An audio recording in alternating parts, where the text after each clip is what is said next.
अस्सलामुअलैकुम वरहमतुल्लाहि वबरकातुहू। अज़ीज़ो दोस्तों, आज हम आपके लिए लेकर आए हैं उर्दू अनुवादक का आंसर की, जो 31/1/2021 को एग्ज़ाम हुआ था। आज उसका आंसर की हम आपके सामने पेश करेंगे।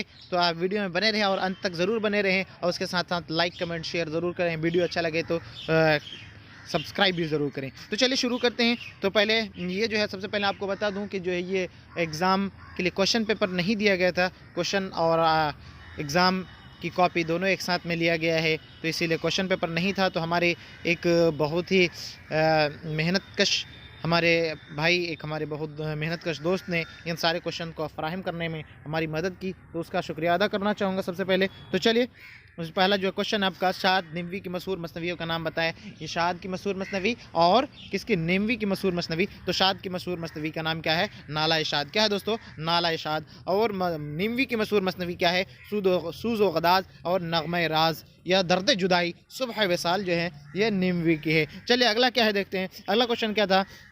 ये क्वेश्चन जो है आगे पीछे हो सकते हैं, क्योंकि ये मतलब याद पे आधारित है। ऐसा नहीं है कि जो है ये यही क्वेश्चन इसी सीरियल में था। चलिए ठीक है। अंजुम मानपुरी की पैदाइशी जिला क्या है? तो मानपुर गया। क्या दोस्तों? मानपुर गया। शाद अजीम आबादी के मशहूर रिसाले का नाम क्या है? मशहूर रिसाले का नाम क्या है? यहाँ पे टाइपिंग एरर हो चुका है। तो चलिए अगला, शाद अजीम आबादी का असल नाम क्या है? शाद अजीम आबादी का असल नाम सैयद अली अहमद। क्या है दोस्तों? सैयद अली अहमद। काशिफ अल हक़ाइक़ के मुसन्निफ़ का नाम क्या है? इमदाद इमाम मसरी। क्या है दोस्तों? इमदाद इमाम मसरी। अगर अब आप हमारे चैनल पर नए हैं तो चैनल को लाइक सब्सक्राइब और कमेंट ज़रूर करें। कमेंट करने से बहुत ज़्यादा फ़ायदा आपको होगा। चलिए, दर्पण के मुसन्निफ़ कौन है? दर्पण के मुसन्निफ़ कौन है? शकील अख्तर है। कौन है दोस्तों? शकील अख्तर, जैसा कि आपको मालूम है। दर्पण हमने पहले जब पढ़ाने के वक्त हमें ये बता चुका था कि दर्पण के मुसन्निफ़ कौन है? शकील अख्तर है। क्या, और शकील अख्तर को दर्पण से क्यों ताल्लुक़ है, मैंने वो भी चीज़ें आपको बताया था दोस्तों। तो चलिए, और जो है इसमें क्या बताया गया था, 5 जो है 5 शुअराए इकराम का जो है ये करने के लिए, जुमले में इज़हार करने के लिए। तो ये तो पहले ही लिखा चुका है, आप उसका जुमले में इज़हार कर सकते हैं। गालिब, शकील अख्तर, रज़ा नकवी, वाही, सोहेल अजीम आबादी वगैरह के बारे में 5 जुमले का इज़हार ख्याल पेश करें। इसका 5 जुमले का इज़हार ख्याल पेश करें, यानी 5 जुमलों में आंसर उसका दीजिए। इन लोगों के हयाती ज़िंदगी के बारे में, आप उनके बारे में क्या जानते हैं, इन सारी बातों को। चलिए अगला है। तो ये सारी चीज़ें हम अपने चैनल पर पढ़ा चुके हैं। हमें खुशी होती है जब हमारे सब्सक्राइबर्स कहते हैं कि सर आपने जितने कम वीडियो में इतनी बेहतर तैयारी कर दी, हम सोच भी नहीं सकते थे। और हम आपके लिए आपका अदब की रोशनी यूट्यूब चैनल का बहुत ज़्यादा जो है शुक्रिया अदा करते हैं। तो चलिए, हमारे उन सारे व्यूवर्स का भी मैं शुक्रिया अदा करता हूँ कि आप हमारे चैनल को देखें और हमें लाइक किए और हमें मोटिवेशन दिए और हमें कमेंट करते रहें, तभी जो है हम आपके लिए बेहतर से बेहतर वीडियो ला पाएँ। तो चलिए, आगे भी मैं कोशिश करूंगा इससे बेहतर से बेहतर वीडियो लेकर आऊँगा। इकबाल ने किसकी तलामज़ा हासिल की? तो दाग दहलवी। किसकी तलामज़ा? दाग दहलवी। पंच आहंगे के चीफ एंड एडिटर कौन थे? तो गालिब थे। कौन से दोस्तों? गालिब। शाद अजीम आबादी के सन्ने वफ़ात क्या है? शाद अजीम आबादी 8 जनवरी 1927। ये तो गजब हो गया दोस्तों। एक हमारे व्यूवर्स ने कमेंट किया कि सर जो है इसमें शाद अजीम आबादी में बड़ा कन्फ्यूज़न है कि करें तो करें क्या, कहीं 7 जनवरी ये है, कहीं पर 8 जनवरी है, तो क्या करें। तो हमने उसको पूरा कन्फ्यूज़न क्लियर कराया था। कन्फ्यूज़न क्लियर करने के बाद उन्होंने बताया कि सर यकीनन जब वो एग्ज़ाम देकर आया तो बहुत खुशी का इजहार किया उसने। कहा सर जो है आपके एक कमेंट करने की वजह से उस क्वेश्चन को मैं भूला नहीं और सटीक और सही आंसर दे पाया। तो चलिए शुक्रिया। पद्मश्री अवार्ड हासिल करने वाले मशहूर शायर का नाम क्या है? क्या नाम है दोस्तों? तो कली माजिद। क्या नाम है? कली माजिद। अब हम उलूम बलागत में भी बहुत सारी चीज़ें पढ़ाए, तो उन सारे उलूम बलागत में से क्वेश्चन आपकी स्क्रीन पर आ दे रहे कि इस्तिआरा किसे कहते हैं? इस्तिआरा की लुग़वी माना, इस्तिआरा की तारीफ लुग़वी माना आरिज़ी तौर पर क्या लेना, मांग लेना या उधार लेना। इस्तिलाह में एक शय को बेआइनी ही दूसरी शय करार दिया जाए और दूसरी शय के लवाजमात को दूसरी शय से क्या कर दिया जाए? मनसूफ कर दिया जाए। आप अगर हमारे चैनल पर नए हैं तो चैनल को सब्सक्राइब कमेंट लाइक ज़रूर करें। और आप अगर सहायक अनुवादक की तैयारी करना चाहते हैं तो उसके लिए भी बेहतर मैं तैयारी कराऊंगा इंशाल्लाह। आप वीडियो में बने रहें और उसके साथ साथ अपने दोस्त यारों के साथ चर्चा जरूर करें। मैं सारे पीडीएफ्स भी आपको फ्री में अवेलेबल करवा दूंगा।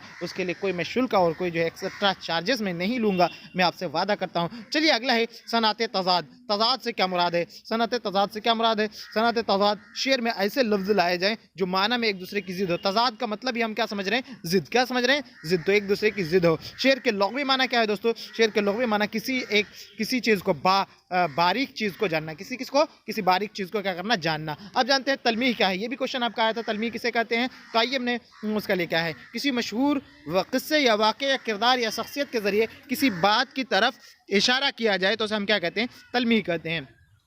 तलमीह के इशारे इस्तेमाल से एक या चंद लफ्ज़ों के ज़रिए सारा वाक़या किस्सा सामने आ जाता है। शेर में किफ़ायत लफ्ज़ी और हिमायत पैदा करने का ज़रिया होता है। तो चलिए, अगर हमारे चैनल पर नए हैं तो चैनल को सब्सक्राइब, लाइक, कमेंट ज़रूर कीजिएगा। आप अगर हमारे सच्चे और अच्छे भाई हैं तो ज़रूर मैं उम्मीद करता हूँ कि ज़रूर जो है आप हमारे चैनल को सब्सक्राइब कीजिएगा। चलिए, सनाअत मुराद नज़ीर, शेर में ऐसे लफ्ज़ लाए जाएँ जो आपस में मुनासिबत रखता हो। शेर में ऐसे लफ्ज़ लाए जाए जो आपस में मुनासिबत रखता हो। शाख ज़ैतून के मुसन्निफ़ कौन है दोस्तों? शाख ज़ैतून के मुसन्निफ़ शाख ज़ैतून के मुसन्निफ़ अता काकवी के सन पैदाइश क्या है दोस्तों? 17 सितंबर 1904 ईस्वी। अता काकवी के सन पैदाइश क्या है? 17 सितंबर 1904 ईस्वी। कब है दोस्तों? 17 सितंबर 1904 ईस्वी। गज़ल के लुग़वी माना क्या है? ये भी क्वेश्चन आपके आए थे, ये भी हमने पढ़ाया था एक दिन मैराथन में।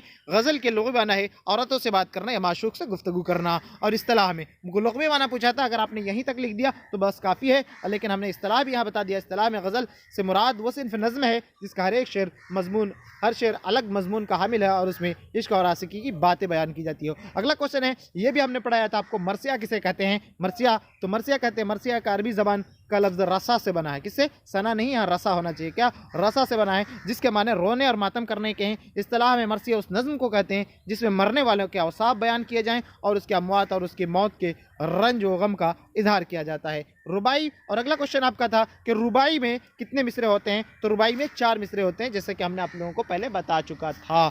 चलिए, अगला है तजनीस। मक्ता किसे कहते हैं? क्या कहते हैं? मक्ता किसे कहते हैं? तो मक्ता किसे कहते हैं? तजनीस से मुकर्रर, यानी किसी भी चीज़ को क्या जाए, मुकर्रर लाया जाए, लगातार यानी कंटिन्यू लाया जाए तो उसे हम तजनीस से मुकर्रर कहते हैं। मक्ता किसे कहते हैं? मक्ता की तारीफ है, मक्ता के लुग़वी माना कता करने के। क्या है? कता करने के। इस्तिलाह में किसी गज़ल या कसीदे का वह आखिरी शेर जिसमें शायर अपना नाम इस्तेमाल करता है उसे मक्ता कहते हैं। अपना नाम इस्तेमाल करता है उसे क्या कहते हैं? मक्ता कहते हैं। अगला क्या है? दिले नादा तुझे क्या हुआ, आखिर इस दर्द की दवा क्या है? तो यहाँ पे क्या है? काफ़िया और रदीफ़, ये पूरा एक मक्ता है। ये जो है काफ़िया, ये काफ़िया हुआ और दवा क्या है? काफ़िया, और जो है यहाँ पे जो क्या है लास्ट में ये क्या है? रदीफ़ है। क्या है? मक्ता काफ़िया और रदीफ़ का होना लाजमी है या नहीं? मक्ता में काफ़िया और रदीफ़ का होना लाजमी है या नहीं? चलिए, अगला है, सुहेल अजीम आबादी ने कौन सा रोज़नामा अखबार इजरा किया? साथी का। किसका दोस्तों? साथी रोज़नामा अखबार का उन्होंने इजरा किया था। कहाँ से? पटना से शाये किया था। और उसी सुहेल अजीम आबादी से रिलेटेड और एक क्वेश्चन आपके स्क्रीन पर हाजिर है। बेजड़े के पौधे किसका नाविल है? तो सुहेल अजीम आबादी का। किसका नाविल है दोस्तों? सुहेल अजीम आबादी का। जमील मजहरी के किसी एक मजमूए का नाम लिखे तो नक्श जमील, फ़िक्र जमील, अक्स जमील, ये सारा जो है जमील मजहरी के नाविल हैं। अगला है, अगर आप इन PDF को फ्री में अवेलेबल करवाना चाहते हैं तो मैं उसको भी दूंगा और उसके साथ साथ फ्री में अवेलेबल करवा दूंगा, लेकिन शर्त है कि आप जो नंबर पे कांटेक्ट करना होगा। वो नंबर आप वीडियो के अंत तक ज़रूर देखें, वो नंबर भी आपको मिल जाएगा, डिस्क्रिप्शन बॉक्स में भी उसका नंबर मिल जाएगा, आप उससे जाकर के हासिल कर सकते हैं। कलीम आजिज़ की पैदाइश कब हुई दोस्तों? 11 अक्टूबर 1926 ईस्वी नालंदा में। कब? 1926 ईस्वी नालंदा में। और अता काकवी कब पैदा हुए? 17 सितंबर 1904 ईस्वी में। कब? 17 सितंबर 1904 ईस्वी में। इसके अलावा मुहावरे भी पूछा गया था। दिलबाग बाग होना, एक मियान में 2 तलवार, सोचा है खाकर सौ चूहा, खाकर बिल्ली हज को चली, तोता चश्म होना, जंगल में मोर को किसने देखा। ये सारा जो है मुहावरा था। और कौन कौन से मुहावरे थे? आपको अगर सारे मुहावरे चाहिए तो आप कमेंट बॉक्स में ज़रूर कमेंट करें। और उसके साथ साथ अगर आपको क्या क्या पूछा गया था और वाहिद जमा हिंदी से इंग्लिश, इंग्लिश टू हिंदी, ये सारे पूछे गए थे, मैं उसको पूरा डिस्कस करूंगा। चैनल पे बने रहें, चैनल को सब्सक्राइब, लाइक, कमेंट करते रहें। दोस्तों, आप अपने अजीज़ को दीजिए इजाज़त। इजाज़त देने से पहले मैं आपसे रिक्वेस्ट करूंगा कि आप अगर हमारे चैनल पर नए हैं तो चैनल को सब्सक्राइब, लाइक, कमेंट, शेयर कर तो करें ही, और अपने दोस्तों यारों के साथ ज़रूर बताएं कि इस तरह का चैनल है, मैं इस तरह का चैनल है तो इस तरह के जो है मटेरियल्स दिए जाते हैं, तो आप उससे ज़रूर कांटेक्ट करें। जो आपको यकीनन जो है फ़ायदा होगा और बहुत ज़्यादा फ़ायदा होगा। आप सोच भी नहीं सकते हैं कि कितना ज़्यादा फ़ायदा आपको होगा। तो चलिए, अपने दोस्त